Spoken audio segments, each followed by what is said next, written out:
할렐루야. 사랑하는 성도님들, 지난 한 주도 잘 보내셨죠? 어제 비가 오고 날씨가 좀 쌀쌀해졌습니다. 우리 성도님들 쌀쌀해졌는데요, 날씨 가운데 감기 조심하시고 또 건강 잘 챙기시는 우리 성도님들 되시기를 축복합니다. 우리 그런 마음으로 옆 사람과 인사 나누겠습니다. 사랑합니다. 축복합니다. 영육간에 강건하십시오. 제가 아는 한 자매 이야기입니다. 이 자매는 직장 생활하면서 참 성실하게 삶을 살아왔습니다. 열심히 일했고 또 열심히 신앙생활을 했습니다. 이 친구의 이름 앞에는 늘 성실이라는 수식어가 붙었습니다. 근데 어느 날 중학교 동창 친구가 그 자매를 찾아왔습니다. 아무개야, 너는 직장이 있고 네 이름으로 된 신용카드 있지? 그런데 나는 직장이 수시로 바뀌고 내 이름으로 카드를 만들고 싶어도 만들 수가 없어. 좀 미안하지만 너 이름만 빌려주면 안 되니? 너 이름으로 좀 카드 좀 만들자. 돈은 내가 알아서 갚을게. 친구의 간절한 부탁을 그 자매는 거절하지 못했습니다. 그리고 카드만 만들어주게 하면 자신이 알아서 하겠다, 잘 쓸 거라 이걸 믿었습니다. 예전에 직장만 있으면 길에서도 신용카드를 만들어 주었습니다. 그때 이 자매는 아무 생각 없이 그냥 그 친구를 믿는 그 마음 하나로 친구가 쓰도록 카드를 만들어 주었습니다. 그 친구는 국민, 외환, LG, 삼성 이렇게 4개, 카드를 4개나 만들었습니다. 나중에 보니 카드 돌려막기를 하면서 사용했던 것입니다. 결국 금액이 커지자 이 친구는 카드에서 대출받을 수 있는 돈을 다 대출받고 사라져 버렸습니다. 카드 명의가 이 자매 이름이었기에 자매에겐 4곳의 카드사에서 독촉장이 날라오고 전화가 오고 난리가 났습니다. 그때는 카드사에서 이렇게 깡패 같은 분들이 집에 찾아와서 돈 갚으라고 막 협박을 하기도 했습니다. 이 자매는 하루아침에 너무나 무서운 상황을 만난 것입니다. 그러다가 교회 언니가 법원에 가서 파산 신청을 하자는 이야기를 듣고 파산 신청을 하려고 법원으로 가던 길이었습니다. 뚜벅뚜벅 길을 걸어가는데 생각 하나가 그 자매 속으로 훅 들어왔습니다. 변호사들도 내 이름으로 만들어진 카드이기 때문에 책임을 회피할 수 없다고 하잖아. 내가 실수한 일인데 내가 책임을 회피하는 것은 성실하진 못한 태도인 것 같다. 그리고 이 자매는 파산 신청을 하려고 법원으로 가던 그 길을 멈추고 다시 교회를 향했습니다. 그리고 이렇게 기도를 했습니다. 하나님, 지금부터 제가 이 카드 빚을 책임지고 갚겠습니다. 제가 잘못한 일 절대로 회피하지 않겠습니다. 다만 하나님, 이 빚을 갚을 수 있도록 저의 환경을 도와주시옵소서. 기도를 마치고 난 후 이 자매는 모든 생각이 바뀌었다고 합니다. 그리고 이 4장의 카드 빚을 갚기 위해 열심히 살았습니다. 생활비를 쪼개서 먹고 싶은 것, 사고 싶은 것, 갖고 싶은 것의 욕심을 다 벗어버리고 정말 열심히 그 빚을 갚기 위해 살았다고 합니다. 카드 빚이 진짜 신기한 게 또 갚아도 제자리더라는 거예요. 이자만 더 늘고 빚이 계속 불어나기만 하더라는 거죠. 결국 10년이란 시간, 그 시간이 걸려서 1억 정도의 돈을 다 갚게 되었습니다. 그런데요, 참 신기한 게 그 기간 동안 단 한 번도 직장이 없어 고민한 적도 없고 수입이 적어서 고생한 적도 없이 우리 하나님께서 자신이 결정하고 기도한 그 순간부터 계속 그 자매를 향해서 도움을 주셨다고 고백합니다. 계속 사람들이, 지체들이 자신을 생각해주고 또 먹을 것도 입을 것도 사주고 또 모르는 분이 후원도 해주시고 그렇게 10년이란 기간은 오직 하나님의 은혜뿐이었다고 자매는 고백을 하는 것입니다. 사랑하는 성도님들, 이 자매는 지금도 열심히 살고 있습니다. 자신에게 도움을 준 하나님의 은혜를 늘 생각하고 살아갑니다. 그리고 자신도 누군가에게 하나님께 받은 그 은혜를 갚아야 한다고 말합니다. 이 자매는 매일 믿었다고 합니다. 하나님이 나를 끝까지 도와주실 것이다. 내가 잘못한 일을 정직하게 고백하고 책임지면 이 문제를 해결할 때까지 하나님은 나를 반드시 도우실 것이다. 이것을 그 자매는 믿었습니다. 그래서 파산 신청을 하지 않고 이 문제에 대해서 자신이 책임을 지기 시작한 것입니다. 저는 이 자매와 이야기를 나누면서 오늘 본문 말씀이 생각났습니다. 하나님께 돕는 은혜를 입은 그 자매, 그리고 지금은 그 은혜를 지체들에게 나누면서 살아가고 있는 자매, 이 자매의 모습을 보면서 보아스와 룻이 생각났습니다. 저는 오늘 우리 성도님들과 함께 이 아침 보아스와 룻이 보여준 돕는 관계가 무엇인지 좀 나눠보고자 합니다. 사랑하는 성도님들, 돕는 관계는요, 결론적으로 말씀드리면 이 자매처럼 하나님이 우리를 돕고 계시다는 것을 아는 것이요, 우리도 하나님의 은혜를 다른 사람에게 나누는 것을 말하고 있습니다. 사랑하는 성도님들, 우리 성도님들은 하나님이 내 인생을 진짜 돕고 계신다, 하나님이 정말 나를 세밀하게 살펴보신다 하고 느끼신 적은 언제이십니까? 오늘 말씀을 통해서 하나님이 살펴주신 내 인생을 돌아보는 시간 되기를 간절히 축복합니다. 하나님께 받은 은혜를 꼭 돌아보십시오. 그리고 하나님께 받은 사랑을 나는 어떻게 흘려보내고 있는지도 살펴보는 시간 되기를 간절히 소망합니다. 이 점검은 오늘부터 내일부터 어떻게 살아가야 할 것인가를 깨닫게 할 것입니다. 말씀의 교훈을 우리 성도님들 꼭 붙잡으시고 삶을 능력 있게 살아가시는 우리 성도님들 모두가 되시기를 주님의 이름으로 간절히 축복합니다. 첫 번째로 하나님이 도와주시는 관계를 잘 맺어가기 위해서는요, 하나님 앞에 성실을 다해 삶을 사는 태도가 필요합니다. 나오미는 베들레헴에서 남편 엘리멜렉과 두 아들 말론과 기론과 함께 살고 있었습니다. 그런데 베들레헴에 흉년이 들기 시작했습니다. 남편 엘리멜렉은 모압 지방에는 흉년이 없다, 이 소식을 듣고 가족들을 데리고 이방 땅 모압 땅으로 이주를 했습니다. 그런데 모압 땅은요, 하나님을 섬기는 땅이 아니었어요. 그모스라는 머리는 황소요, 몸은 사람인 이방신을 섬기는 땅이었습니다. 하나님을 섬기던 나오미 가정은 모압 그 이방 땅에서 이방신들을 따르지 않고 하나님을 묵묵히 섬기기 참 어려웠습니다. 신앙생활은 공동체 생활이기 때문입니다. 여러 가지 환경의 어려움도 많이 또 컸을 텐데 그 땅에서 나오미 가정은 잘 버텼습니다. 그러다가 세월이 지나 남편 엘리멜렉이 죽었습니다. 그리고 두 아들 말론과 기론은 모압 땅에서 모압 여자들과 결혼을 했습니다. 그런데 10년쯤 지났을 때 두 아들도 그만 죽었습니다. 남편도 죽고 두 아들도 죽고 얼마나 힘들었을까요? 그리고 나오미는 두 며느리와 함께 집에 남게 되었습니다.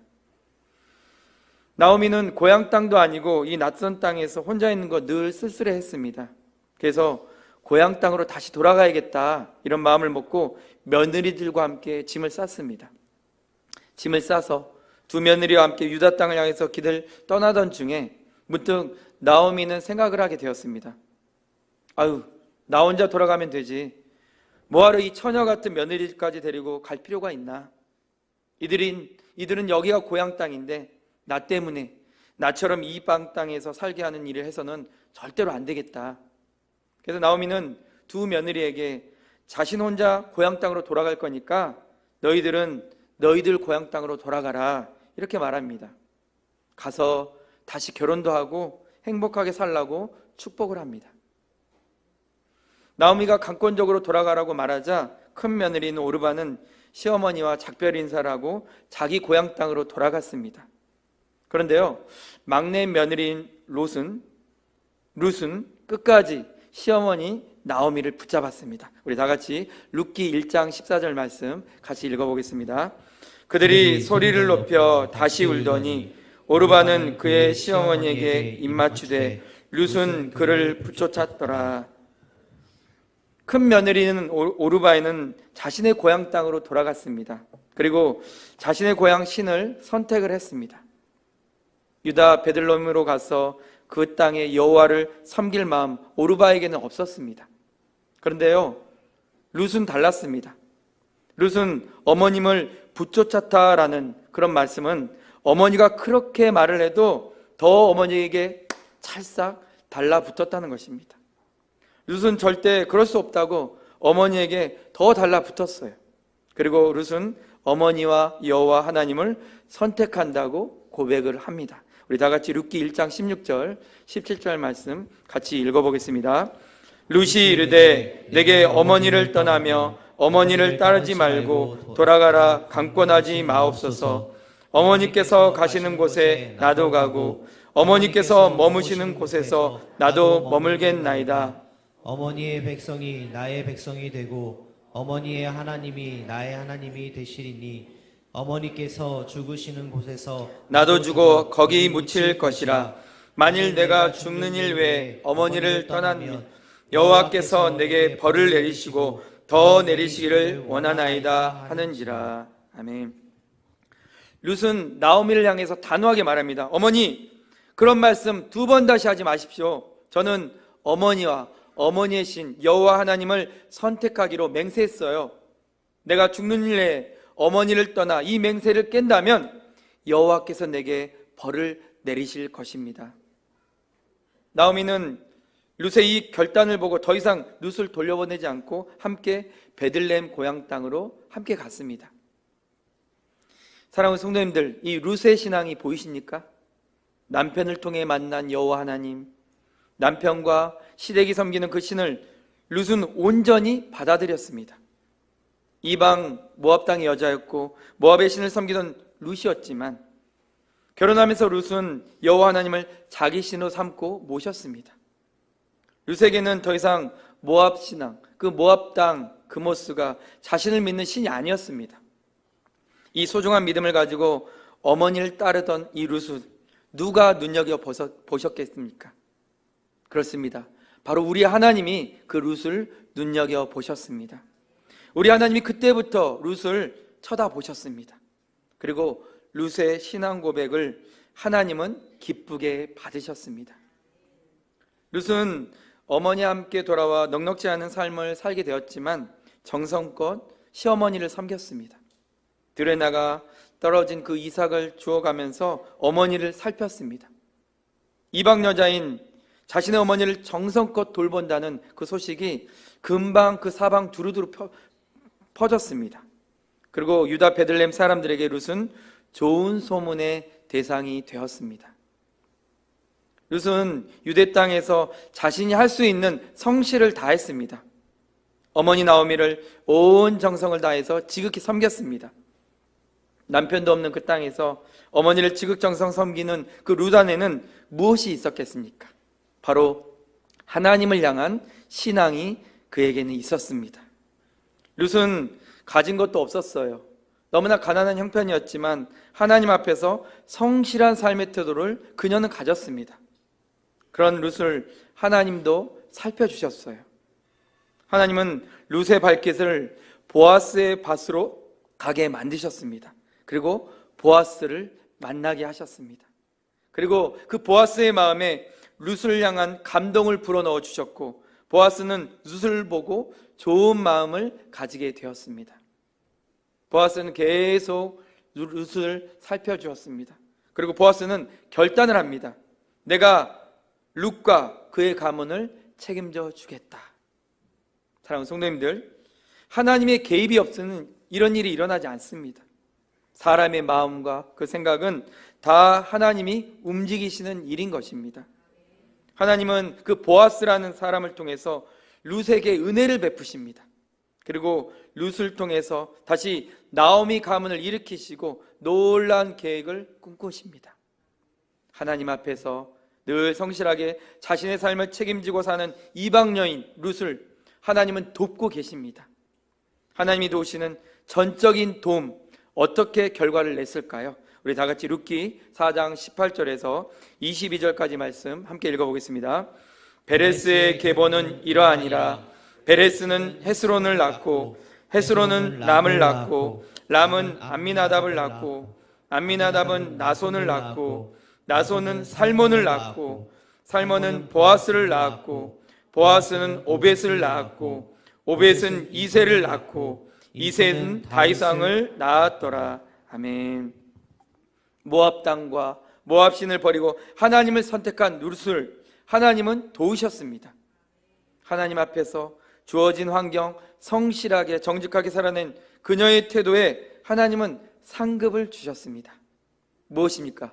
바로 다윗의 가문을 만들었습니다. 사랑하는 성도님들, 하나님이 도와주시는 관계를 맺고 사는 것은요, 우리에게 주어진 그 환경에서 상황에서 끝까지 믿음을 선택하는 것입니다. 그리고 어떤 상황, 어떤 환경이든지 불평하지 않고 우리가 할 수 있는 최선을 다해서 사는 것입니다. 그것이 바로 하나님이 돕는 축복을 얻는 방법인 것입니다. 사랑하는 성도님들, 저는요, 우리 성도님들의 그 모두의 삶이 하나님의 축복이 가득하시기를 간절히 소망합니다. 하나님이 항상 도와주시기를 너무너무 기뻐하시는 사람, 하나님이 늘 모든 일에 먼저 앞장서서 상황과 환경과 관계까지 축복까지 열어주시는 삶이 우리 성도님들의 삶이 되시기를 간절히 축복합니다. 우리 성도님들이 그런 삶이 되셨으면 너무너무 좋겠습니다. 그러기 위해서는요, 반드시 우리 삶을 감사로 받으셔야 합니다. 이솝우화에는 한 곳에서 불만인 사람이 다른 곳에서 행복하지 않는다, 이런 표현이 있습니다. 주어진 환경을 끝까지 감사로 불평을 멀리하기를 소망합니다. 불평은 우리의 성실을 막는 장애물인 것입니다. 불평이 나오기 시작하면 어떤 경우에도 성실한 삶을 살아갈 수 없습니다. 룻은 모압 땅에서 어머니와 남편을 사랑했습니다. 그리고 여호와 하나님을 기꺼이 받아들였고 잘 섬겼습니다. 그리고 유대 베들레헴으로 떠나와서도 그의 어머니, 그 낯선 환경, 낯선 땅에서도 그의 어머니를 잘 섬겼고 끝까지 하나님을 경외했습니다. 어느 곳이든 룻은 자신의 그 삶을 잘 받아들였고 또 성실한 태도로 감당했습니다. 자신의 삶을 감사로 받고 성실하게 책임을 지고 살아가는 그 태도가 바로 하나님을 경외하는 태도입니다. 그리고 하나님께 도움을 받는 축복입니다. 사랑하는 성도님들, 그러니까요, 하나님이 주시는 축복을 먼저 바라보시기 전에 자신의 삶의 태도를 점검하시기를 소망합니다. 사랑하는 성도님들, 성실하게 살아가는 건 너무너무 중요합니다. 매일 하루 한 시간 최선을 다해서 살아가시되 환경을 불평하지 않기를 소망합니다. 불평보다는 최선을 다해서 살아가시되 하나님이 돕는 인생, 하나님이 함께 하시는 인생, 하나님이 돕는 축복을 얻으시기를 주님의 이름으로 간절히 축원합니다. 두 번째로 하나님이 도와주시는 관계를 잘 맺기 위해서는요, 우리는 서로에게 돕는 관계가 되어야 합니다. 서로에게 돕는 관계는 하나님을 경외하는 태도입니다. 하나님이 우리에게 복을 주시는 이유는요, 다른 것이 아니에요. 우리가 잘 먹고 잘 누리고 잘 살라고 주시는 것이 아니라 남을 돕고 환경을 돕고 일으켜 세우는 자로 살라고 주시는 것입니다. 유명한 배우 오드리 헵번 잘 아시죠? 오드리 헵번은 자신의 자녀에게 이런 말을 남겼습니다. 언젠가 나이가 들면 손이 두 개라는 것을 발견하게 될 것이다. 한 손은 너 자신을 돕는 손이고 다른 한 손은 다른 한 사람을 돕는 손이다. 오드리 헵번은 구제를 많이 했던 사람입니다. 어려운 사람들을 많이 도왔어요. 그녀는 자신의 자녀도 그러한 삶을 살기를 원했습니다. 왜 그랬을까요? 우리는 누군가에게 사랑을 나눌 때 더 의미 있는 인생을 발견하기 때문입니다. 내 자신의 가치를 더 발견하게 되고 삶의 가치를 더 발견할 수 있습니다. 퍼서 나누는 일이 손해일 것 같아요. 하지만 절대 그렇지 않다는 것입니다. 사랑하는 성도님들, 하나님께 도움, 큰 도움을 받고 살아가는 인생이 되시려면 나누십시오. 돌아보십시오. 가족을 넘어서서 이웃과 공동체를 돌아보시면서 계속 하나님의 사랑을 기억하고 나누시기를 소망합니다. 그것이 바로 삶의 예배입니다. 그것이 바로 삶으로 하나님을 경외하는 태도인 것입니다. 어린이 찬양 중에서 이런 찬양이 있습니다. 사랑은 참으로 버리는 것, 버리는 것, 버리는 것. 사랑은 참으로 버리는 것, 더 가지지 않는 것. 이상하다 동전한 님, 움켜잡으면 없어지고 쓰고 빌려주면 풍성해져 땅 위에 가득하네. 오! 사랑은 참으로 버리는 것, 버리는 것, 버리는 것. 사랑은 참으로 버리는 것, 더 가지지 않는 것. 네. 네. 1부 때보다 2부가 좀 잘 안 되네요. 네. 아이들은 사랑은 버리는 거라고 찬양하는데 우리 어른들이 말하는 사랑은 움켜쥐는 것입니다. 내 것을 챙기는 것이고 내 것이라 여기면 가질 뜻까지 도전하는 것이에요. 그런데요, 성경이 우리에게 말하는 사랑은 어떤 것일까요? 우리 다 같이 요한 2서 1장 6절 말씀 같이 읽어보겠습니다. 또 사랑은 이것이니 우리가 그 계명을 따라 행하는 것이요 계명은 이것이니 너희가 처음부터 들은 바와 같이 그 가운데서 행하라 하심이라. 아멘.